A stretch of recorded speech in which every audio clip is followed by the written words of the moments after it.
Bumi tempat kita berpijak sudah berumur tua, maka sudah selayaknya kita mengetahui tanda-tanda hari kiamat. Menurut Al-Quran, mempercayai adanya hari kiamat merupakan salah satu rukun iman, di mana dijelaskan di surat Al-A'raf ayat 187 yang artinya, mereka menanyakan kepadamu, Muhammad, tentang kiamat. Sesungguhnya pengetahuan tentang kiamat itu pada Tuhanku.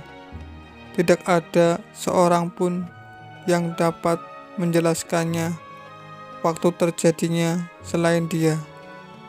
Kiamat itu sangat berat huru-haranya bagi makhluk yang di langit dan di bumi. Tidak akan datang kepadamu kecuali secara tiba-tiba. Mereka bertanya kepadamu seakan-akan engkau mengetahui. Katakanlah, Muhammad, sesungguhnya pengetahuan tentang hari kiamat ada pada Allah, tetapi kebanyakan manusia tidak mengetahui.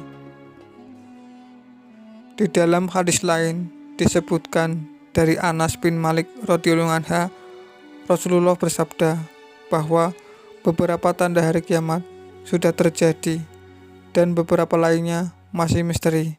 Di antara tanda hari kiamat adalah diangkatnya ilmu, kebodohan muncul, khamr diminum, zina dilakukan secara terang-terangan, serta kawin laki-laki menjadi sedikit dan kaum perempuan menjadi banyak, hingga di tengah 50 perempuan hanya ada seorang laki-laki yang mengayomi. Hadis riwayat Bukhari. 10 tanda hari kiamat diantaranya 1.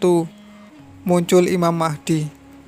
Munculnya Imam Mahdi merupakan salah satu tanda datangnya akhir zaman. Dijelaskan pada riwayat Al-Hakim, Rasulullah bersabda, Imam Mahdi akan keluar di akhir umatku. Allah akan menurunkan hujan, akan menumbuhkan tanaman di muka bumi, harta akan dibagi secara merata, binatang ternak akan semakin banyak. Begitu juga umat Islam akan bertambah besar. Imam Mahdi hidup selama 7 atau 8 tahun. Yang kedua, Dajjal. Pembahasannya akan dibahas lebih dalam pada segmen khusus Dajjal. Makhluk penyebar fitnah di bumi, yakni Dajjal, akan muncul sebagai tanda hari kiamat.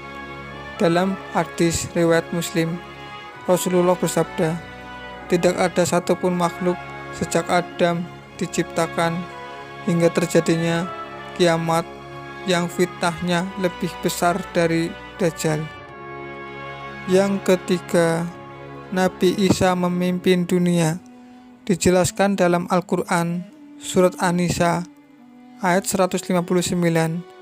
Allah subhanahu wa ta'ala berfirman, Nabi Isa akan muncul di dunia dan akan menjadi saksi bagi umat manusia.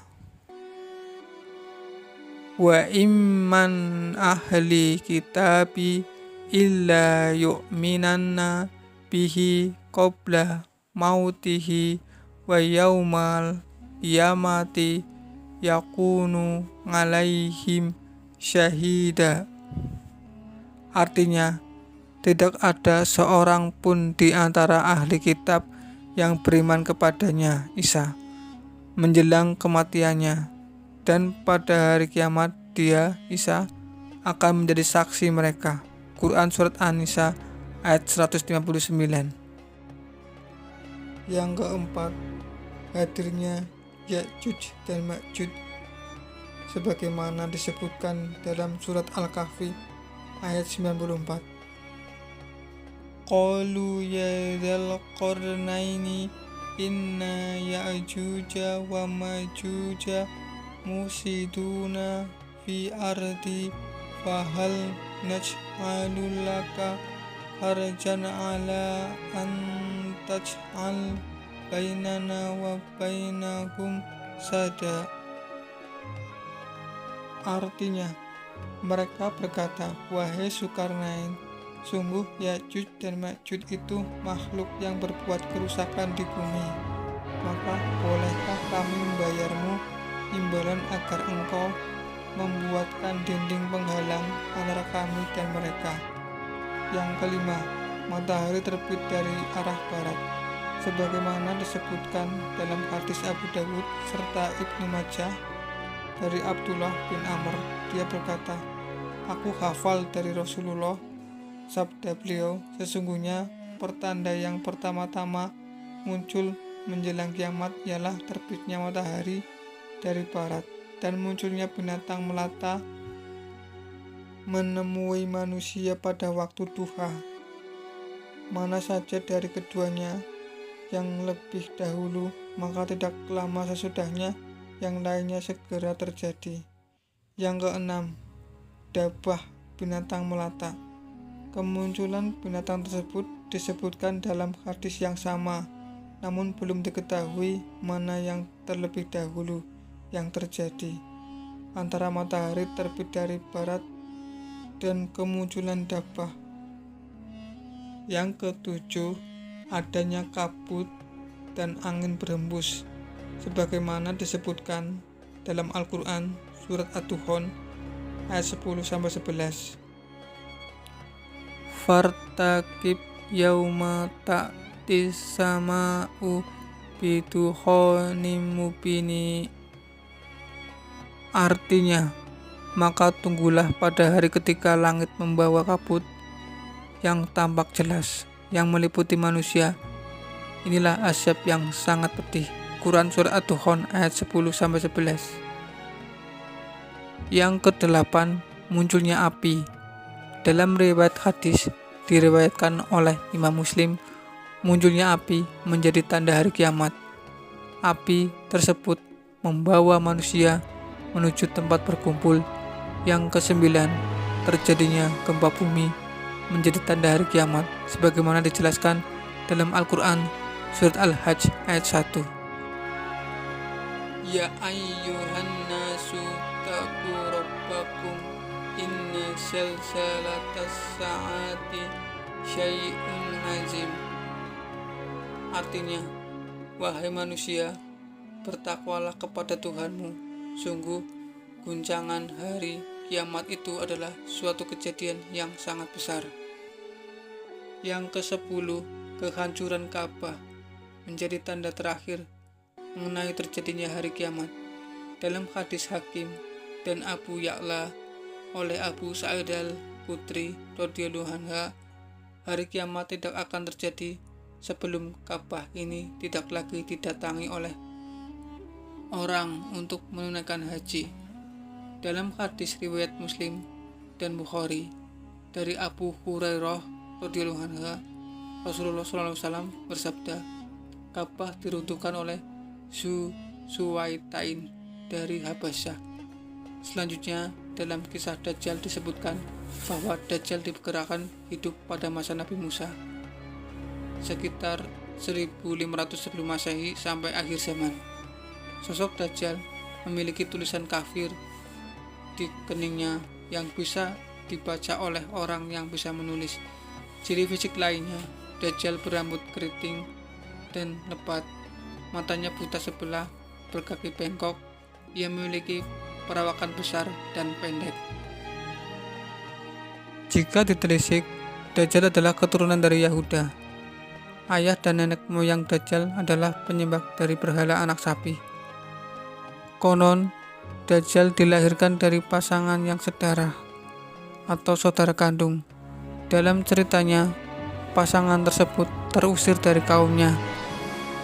Di tempat pengasingan, pasangan tersebut hidup bersama dan belum dikaruniai anak hingga pada suatu ketika istrinya bermimpi memasuki sebuah gua yang berada tidak jauh dari tempat mereka tinggal, dan terbisik setan yang menganjurkan berhubungan badan dalam keadaan haid.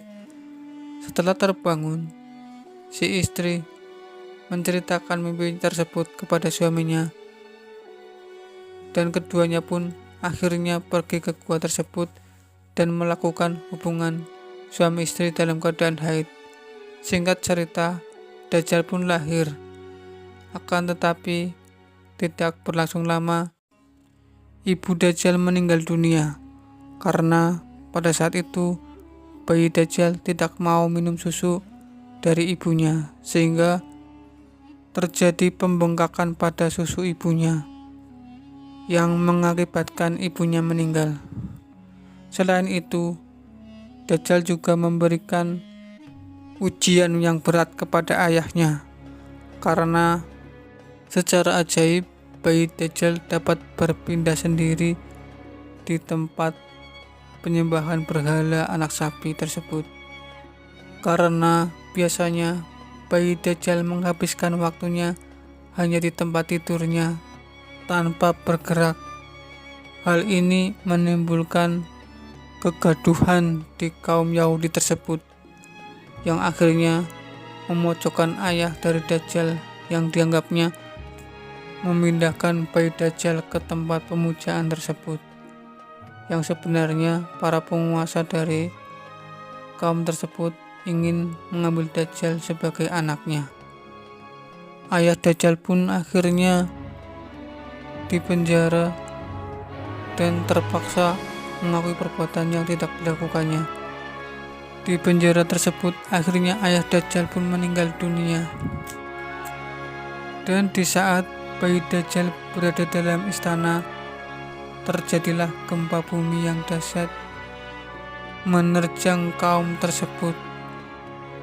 Namun, bayi Dajjal diselamatkan oleh malaikat Jibril dan dipeliharanya di sebuah pulau yang ditemani oleh jasasah yang akan membimbing Dajjal untuk beriman kepada Allah Subhanahu wa Ta'ala. Selain itu, bimbingan juga datang dari malaikat Jibril. Namun, setelah dewasa, Dajjal lebih memilih kesesatan dengan tidak beriman dan bertakwa kepada Allah Subhanahu wa Ta'ala. Puncaknya, ketika Nabi Musa alaihissalam sedang menyepi dan mendekat kepada Allah, Dajjal membuat kesesatan dengan membuat patung anak emas yang bahannya dari leburan emas dan jejak tanah pijakan malaikat Jibril yang bercahaya. Hasil leburan tersebut membuat patung anak sapi menderu atau berbunyi karena adanya efek hembusan angin. Melihat kejadian itu, kaum Bani Israel terperdaya dan mulai kafir mengikuti ajaran Dajjal untuk menyembah anak sapi tersebut. Setelah Nabi Musa kembali, beliau mengusir dan tidak membunuh Dajjal atau Samiri, karena kelak yang akan membunuh Dajjal adalah Nabi Isa alaihissalam. Kemunculan atau keluarnya Dajjal adalah pada saat bangsa Yahudi lemah dan kaum muslimin memiliki kekuatan besar di dunia. Pada saat itu, kajian-kajian tentang Dajjal tidak lagi diperdenungkan. Saat Dajjal keluar, manusia pada saat itu diuji dengan kemarau panjang, di mana di tahun pertama kekeringan melanda sepertiga bumi, dan di tahun kedua kekeringan melanda hingga 2/3, dan di tahun ketiga kekeringan melanda sepenuhnya. Saat Dajjal muncul, semua pelosok dunia ia datangi. Hanya 2 kota suci Mekah dan Madinah yang Dajjal tidak bisa masuki. Apabila Dajjal muncul, hendaknya menjauhinya dengan pergi ke pegunungan, dan jika bertemu dengannya, hendaklah menghafal 10 ayat pertama dan terakhir dari surat Al-Kahfi. Hal ini sesuai anjuran dari Nabi Muhammad SAW. Dalam hadis tersebut, Nabi menggambarkan bahwa siapa yang menghafal 10 ayat pertama atau terakhir dari surat Al-Kahfi, maka ia akan terlindung dari fitnah Dajjal. Imam Nawawi berkata, ada ulama yang mengatakan bahwa sebab mendapatkan keutamaan seperti itu adalah karena di awal surat Al-Kahfi terdapat hal-hal menakjubkan dan tanda kuasa Allah Tentu saja, siapa yang merenungkannya dengan benar, maka ia tidak akan terpengaruh dengan fitnah Dajjal.